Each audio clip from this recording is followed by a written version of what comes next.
Vamos falar de um assunto que mexe com o bolso de todo mundo, o dinheiro. Aquele dinheiro que a gente usa todo dia, emitido pelos governos, ele tem um problema fundamental, quase que invisível. É como se ele fosse um grande cubo de gelo que, mesmo parado, está sempre derretendo. Vamos entender isso melhor. Sabe aquela sensação de que o carrinho do supermercado fica mais vazio, a gasolina mais cara e o salário parece que não acompanha? Pois é, todo mundo percebe isso. Mas por que será que isso acontece ano após ano? A gente tende a pensar que os preços das coisas é que estão subindo, né? Mas essa é só metade da história.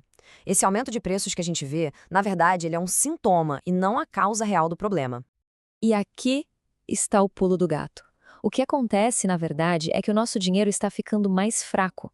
Os preços parecem estar subindo, mas o que está acontecendo de verdade é que o poder de compra da nossa moeda está caindo ladeira abaixo. A melhor forma de visualizar isso é exatamente essa: pensar no dinheiro como um cubo de gelo que está sempre derretendo nas nossas mãos. E vamos ver agora o quão rápido esse derretimento acontece. Olha, esse número é de cair o queixo. O dólar americano, considerada a moeda mais forte do mundo, perdeu 97% do seu valor desde a criação do Banco Central Americano, lá em 1913. Para ter uma ideia, o que se comprava com $3 naquela época, hoje precisaria de $100. Impressionante. E olha, não pensem que isso é um problema só do dólar, não. É um fenômeno global. Nos últimos 25 anos, quase todas as moedas de governo derreteram. O iene japonês perdeu metade do valor, o dólar 78%, e moedas como a da Nigéria simplesmente viraram pó, perdendo 99% do seu valor. Ok, então a gente já entendeu que o dinheiro está perdendo valor, mas por quê? Para descobrir isso, a gente precisa olhar para o motor que causa essa desvalorização toda: a inflação.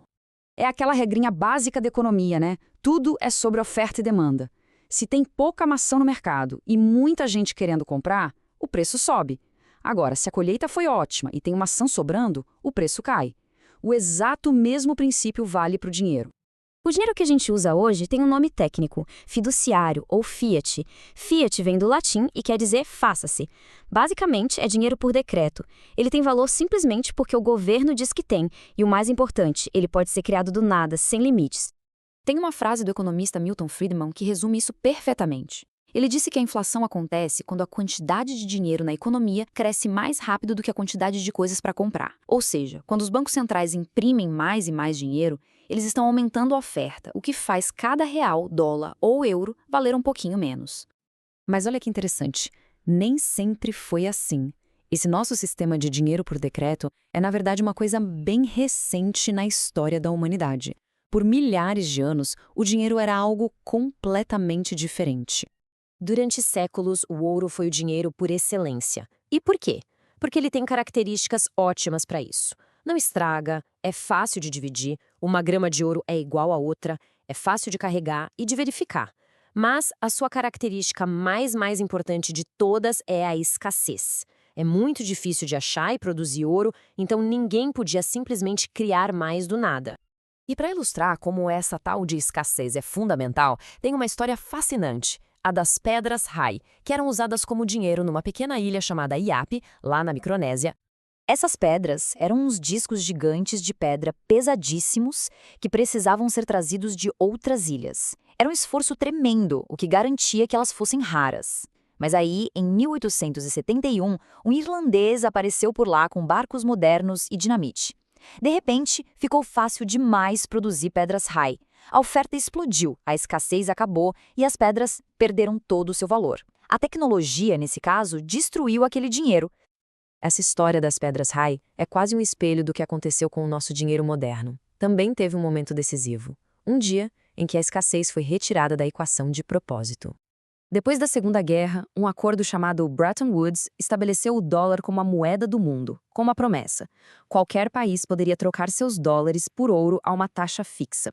Só que, em 1971, o presidente americano Richard Nixon foi à TV e quebrou essa promessa. Ele cortou o último elo que o dinheiro tinha com o ouro.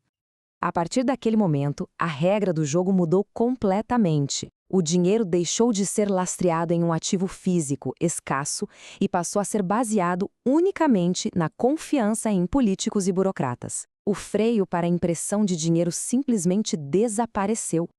E o resultado? Bom, a gente vive hoje numa economia global que funciona na base da dívida. Governos gastam mais do que arrecadam e cobrem essa diferença, criando mais dívida e mais dinheiro. A dívida americana, só para dar um exemplo, explodiu, chegando na casa dos 36 trilhões de dólares. Foi exatamente nesse cenário de crises financeiras, resgates a bancos e criação de dinheiro sem fim que uma nova ideia surgiu. Uma ideia que propunha uma alternativa radical a tudo isso. Em 2008, bem no meio da grande crise financeira, uma pessoa, ou talvez um grupo, usando o nome de Satoshi Nakamoto, publicou o projeto do Bitcoin. A ideia central era criar um tipo de dinheiro que não pudesse ser controlado nem desvalorizado por nenhum governo ou banco. E quando a gente coloca os três lado a lado, as diferenças ficam gritantes. Enquanto o dinheiro de governo tem uma oferta ilimitada e controle centralizado, o Bitcoin tem uma escassez garantida por matemática, com um limite fixo que nunca vai mudar. E ele é descentralizado, sem um dono, muito parecido com o ouro nesse aspecto. No fundo, a grande sacada do Bitcoin foi resgatar a propriedade mais importante do dinheiro, a escassez. Ele foi pensado para ser uma espécie de ouro digital, imune àquela impressão descontrolada que corrói o poder de compra das moedas que a gente conhece. E tudo isso nos deixa com uma reflexão final. A história mostra um padrão, né? Quando uma tecnologia para o dinheiro se mostra superior, ela acaba com o tempo substituindo o anterior. Foi assim com as conchas, com as pedras raiz, do ouro para o papel. A grande questão que fica no ar é: o que acontece agora?